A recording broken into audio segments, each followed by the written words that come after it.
అండి. Welcome to my channel దేవి కడలి. అందరూ ఎలా ఉన్నారండి? నేనైతే చాలా బాగున్నాను. మీరు అందరూ కూడా బాగున్నారని అనుకుంటున్నాను. ఈరోజు మళ్ళీ మరొక సరికొత్త రెసిపీతో మీ ముందుకు వచ్చేసానండి. ఇది చాలా హెల్తీ అండ్ టేస్టీ రెసిపీ అనమాట.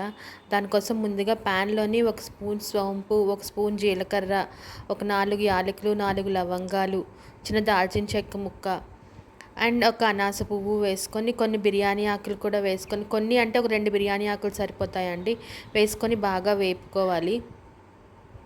ఎలా వేపుకోవాలంటే ఇది మీకు కొంచెం వేగిన తర్వాత మీకు మంచి స్మెల్ వస్తుందన్నమాట. ఆ స్మెల్ చాలా బాగుంటుంది ఇవన్నీ వేగిపోయినట్టు.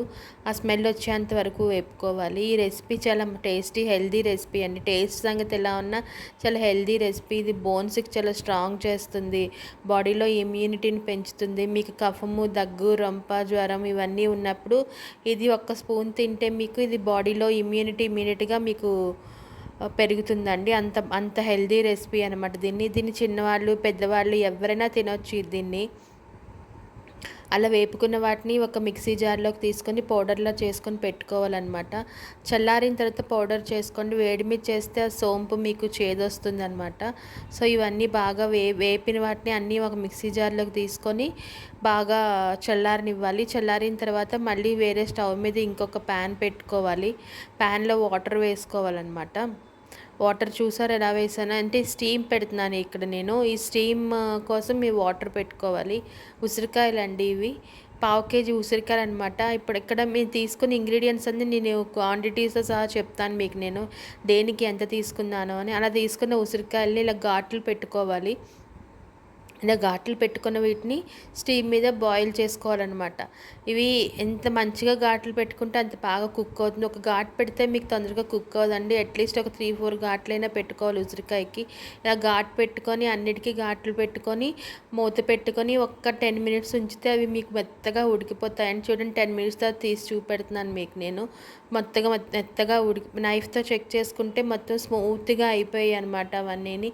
ఇప్పుడు ఇలా తీసుకున్న వీటన్నిటిని మీరు ఒక అందులో ఉన్న గింజలు తీసేసి వీటిని ఒక బౌల్లోకి తీసుకొని పెట్టుకోవాలి.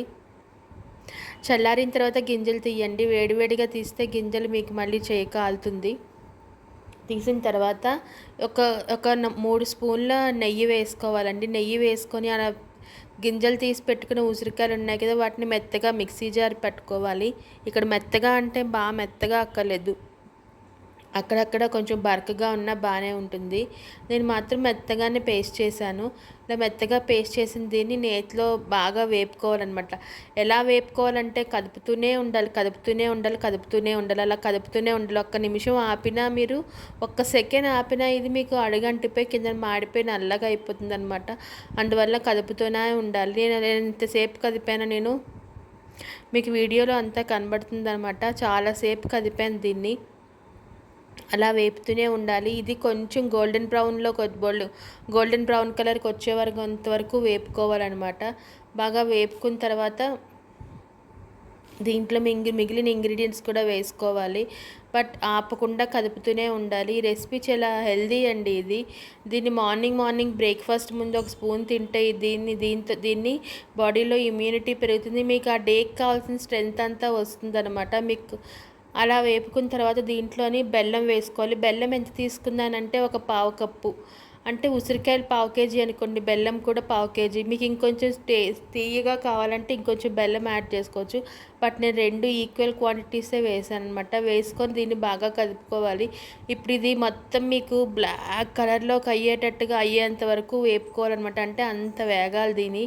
ఇప్పుడు మీ బెల్లం వేసిన తర్వాత కలిసిపోతుంది. ఇక్కడ మీకు గోల్డెన్ బ్రౌన్ కలర్లో కనబడుతుంది. అలా కాకుండా ఇది మొత్తం బ్లాక్ కలర్లోకి వచ్చేస్తుంది. మొత్తం అంతా కలిసి వేగిన తర్వాత అసలు ఆపకుండా కదపాలి. బెల్లం వేసిన తర్వాత ఇంకా ఆ పాకం కిందకి దిగి ఇంకా అంటుకుపోతుంది. అని అంటుకుపోకుండా మొత్తం అసలు కిందకి అంటుకోకుండా కదుపుతానే ఉండాలి. అసలు ఆపకూడదు. ఎక్కడని ఒక్క సెకండ్ కూడా ఆపకూడదు అనమాట. అలా కదుపుతానే ఉండాలి. చూడండి, నేను చాలాసేపు కదిపాను. నేను అలా కదిపి చాలాసేపు కదిపిన తర్వాత మీకు ఇది ఒక థిక్ పేస్ట్ లాగా తయారవుతుంది అనమాట. అందులో ఉన్న నెయ్యి అంతా పైకి తేరుకుంటుంది బాగా వేగిపోతే కనుక వేసి నెయ్యి అంతా. మీరు కావాలి అంటే నెయ్యి ఇంకొంచెం యాడ్ చేసుకోవచ్చు. మీకు యాడ్ చేసుకుంటే తెలుస్తుంది. అలా కాకుండా వేసిన నెయ్యి సరిపోయింది అంటే సరిపోతుంది. మీకు ఎప్పుడైతే కలిపినప్పుడు నెయ్యి మీకు పైకి తేలుతా కనబడిందో అప్పటికి మొత్తానికంతా వేగిపోయినట్టు అనమాట. సో నేను అలా కదుపుతానే ఉన్నాను. మధ్య మధ్యలో కొంచెం కొంచెం నెయ్యి యాడ్ చేసుకుంటూ కదుపుకుంటూ ఉండాలి. లేకపోతే అడుగు పట్టేస్తూ ఉంటుంది. అలాగ మాడిపోకుండా ఉండాలంటే కొంచెం కొంచెం నెయ్యి వేసి కదుపుతూ ఉండాలి. ఇది చాలా హెల్తీ రెసిపీ అండి. ఇది మార్నింగ్ మీరు బ్రేక్ఫాస్ట్ టైంలోని ఒక్క స్పూన్ తింటే మీకు డే అంతా దానికి కావాల్సిన ఎనర్జీ అంతా వస్తుందన్నమాట. డేలో మీకు ఏది ప్రాబ్లమ్స్ లేకుండా ఉంటుంది. డైజెషన్ బాగుంటుంది. అలాగే ఇప్పుడు ఇక్కడ ఈ బాగా వేగిపోయిన తర్వాత ఇందాక ముందుగా మనం వేపుకున్న మసాలా పౌడర్లు ఉన్నాయి కదా, మసాలా దినుసులు వేపాను కదా, సోంపు జీలకర్ర అవి, వాటిని పౌడర్ చేసుకుని ఆ పౌడర్ కూడా ఇక్కడ కలుపుకోవాలన్నమాట. ఇంతేనండి. ఇంత బాగా కలుపుకున్న తర్వాత ఇది మొత్తం మీకు దగ్గరికి అయిపోతుంది. ఎలా అంటే ఇది చ్యవన్ప్రాష్ ఉంటుంది కదా, మీకు చ్యవన్ప్రాష్ మాకు తెలుసు కదా, మన చిన్నప్పుడు మనం తినేవాళ్ళం, బాటిల్లో వచ్చేది సేమ్ అదే అలాగే ఉంటుంది. ఇది అలాగే రెడీ అవుతుంది అనమాట. థిక్గా రెడీ అవుతుంది. ఇప్పుడు థిక్గా రెడీ అయిపోయిన తర్వాత దీన్ని మంచిగా ఒక బాటిల్లో వేసుకొని స్టోర్ చేసుకోవడమే. దీన్ని మార్నింగ్ బ్రేక్ఫాస్ట్ టైంలో తింటే ఎంప్టీ స్టమక్తో తినాలండి. చాలా హెల్తీగా ఉంటుంది ఇది. ఇంతేనండి నా వీడియో.